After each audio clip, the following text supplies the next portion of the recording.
For far too long, too many long-term sick and disabled people have been written off by the welfare system to a life of dependency, entirely reliant on benefit and devoid of experience of the labour market. Not my words, Mr Deputy Speaker, they were the words of the Right Honourable Member for East Renfrewshire when he was the Minister for Employment in the third reading debate on the Welfare Reform Bill in January 2007. And of course it was the previous government, and the Honourable Member for Bishop Auckland, of course, was a DWP minister in the tail end of the previous government, and I'm sure she must have made her concerns known at that time to her ministerial colleagues, perhaps or perhaps not. It was right. I think the argument given by the Right Honourable Member for East Renfrewshire was right then. It's actually right now. I'll give the Honourable Lady the opportunity to intervene. Members opposite are constantly asking members on this side of the House to say sorry. Actually, about the way this has run, I am sorry.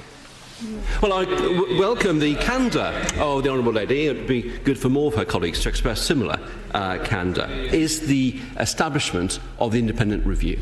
This is an annual review. The last 3 reviews have been undertaken by Professor Malcolm Harrington, a distinguished occupational physician.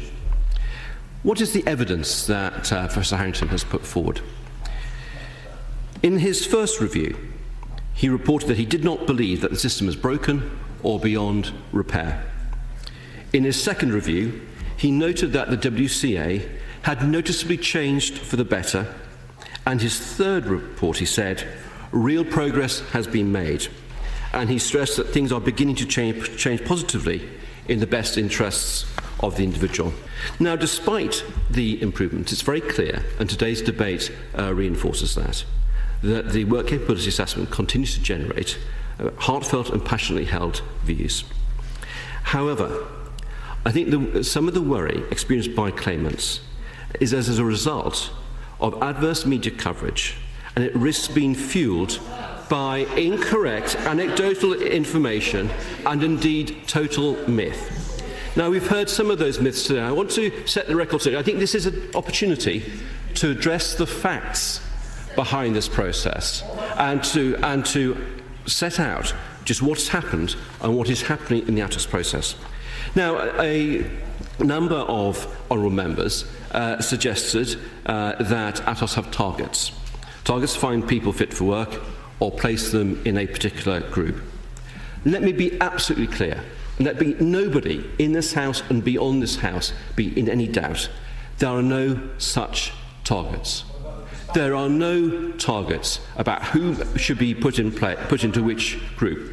What there are, and I think honourable members would want to see this, are quality control checks. We actually want the right decision to be made for our constituents. We want to make sure there's consistency between physicians and practitioners and assessment centres. That quality control, something that we should be all familiar with, things that we do come across our daily life, is not the same as a target. There are no targets in place for ATOS to make recommendations for people to go in particular groups. Yes, of course. I'm very grateful for that assurance, because that is a point which is of great concern. Could he also just go a bit further and say, is he aware of any internal targets, and can he give us the assurance that there are no internal targets at ATOS?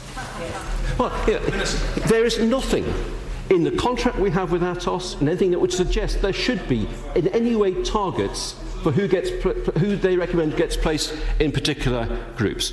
I want to be absolutely clear. There are no targets. And it's absolutely right there should be no targets, because what we want to do, what all of us want to do, whichever part of this debate we're taking part in, is to ensure we get the right people in the right groups for the right support. You can't do that with targets. You've got to treat everyone individually.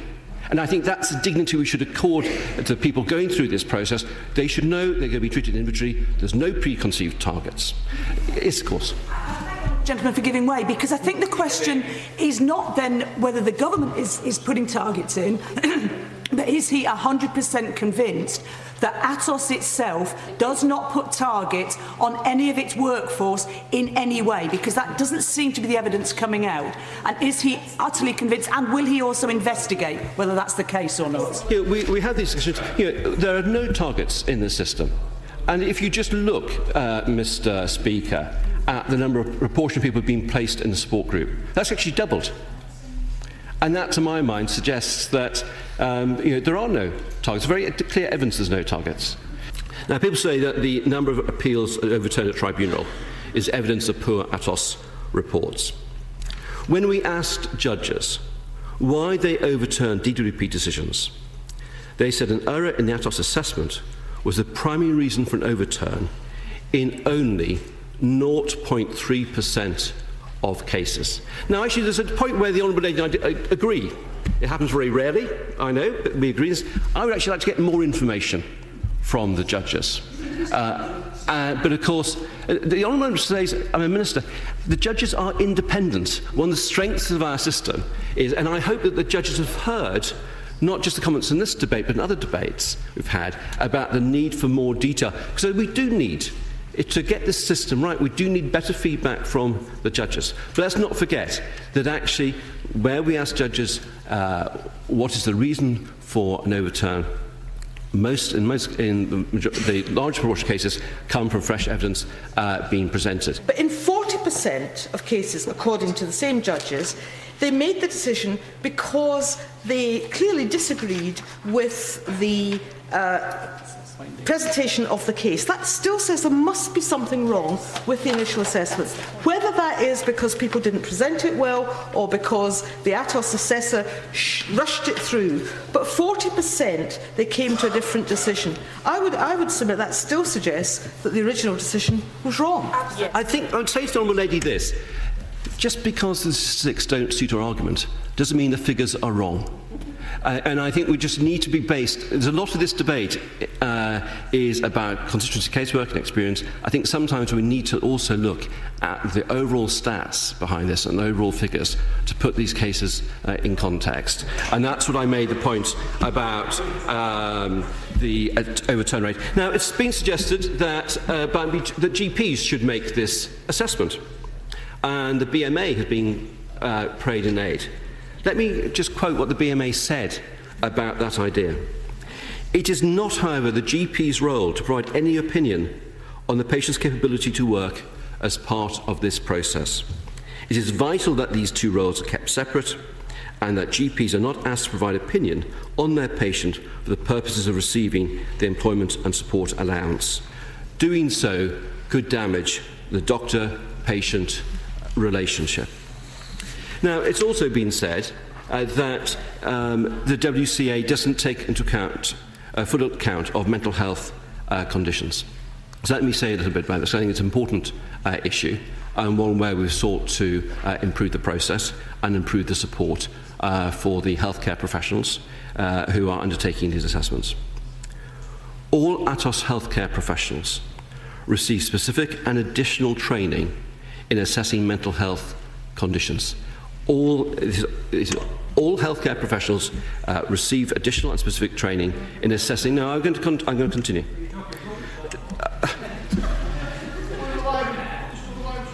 Mr. Speaker, we do ensure that these professionals receive the support that they need to assess conditions. Following Professor Harrington's recommendation, ATOS have 60 mental health function champions in place to spread best practice.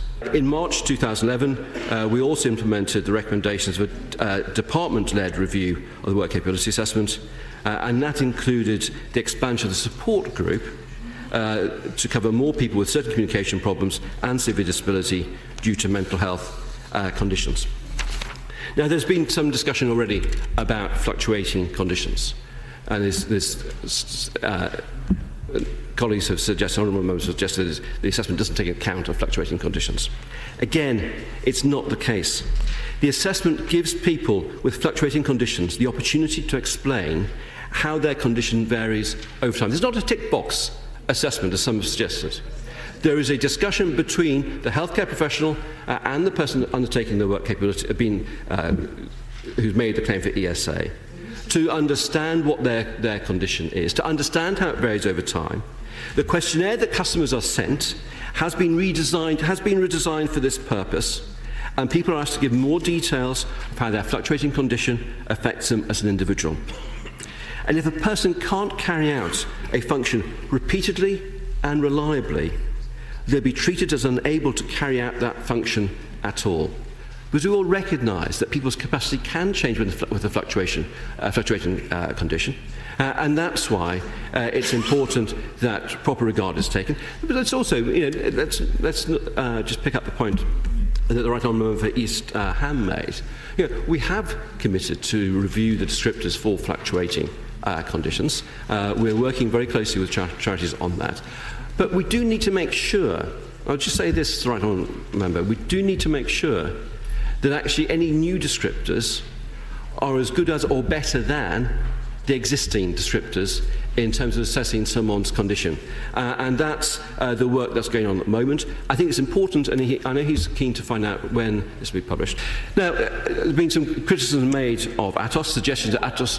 Sorry. The Minister is most courteously attending to the issues, and he refers to 3 or 4 minutes. I know that he will be leaving at least 2, if not 3 minutes, for the Right Honourable Gentleman from Old Western Royton to wind up at the end. I think we're clear on that. I am, Mr. Speaker. I'm aiming to finish at 2:58 to allow the Right Honourable Gentleman the time, the 2 minutes. So I would quite happily continue for longer, but I know there's another debate following that honourable members are also interested in, where there's also a limit on speeches, Mr. Speaker. No, because I've only got 4 minutes left, and I want to address some more questions. ATOS deal with 100,000 cases every single month, and they do actually consistently meet quality thresholds that we set. Only 3.6 assessments are below standard, compared to a threshold of 5%. They receive complaints about only 0.6% of assessments. DWP decision makers return assessments to ATOS that are inadequate for reaching a decision in only 0.2% of cases. Now, the Honourable Lady for North East Derbyshire asked a question about appeal rates. And let me just be very clear about what the successful appeal rates is. Of all the fit-for-work decisions taken by the department, only 15% are overturned on appeal.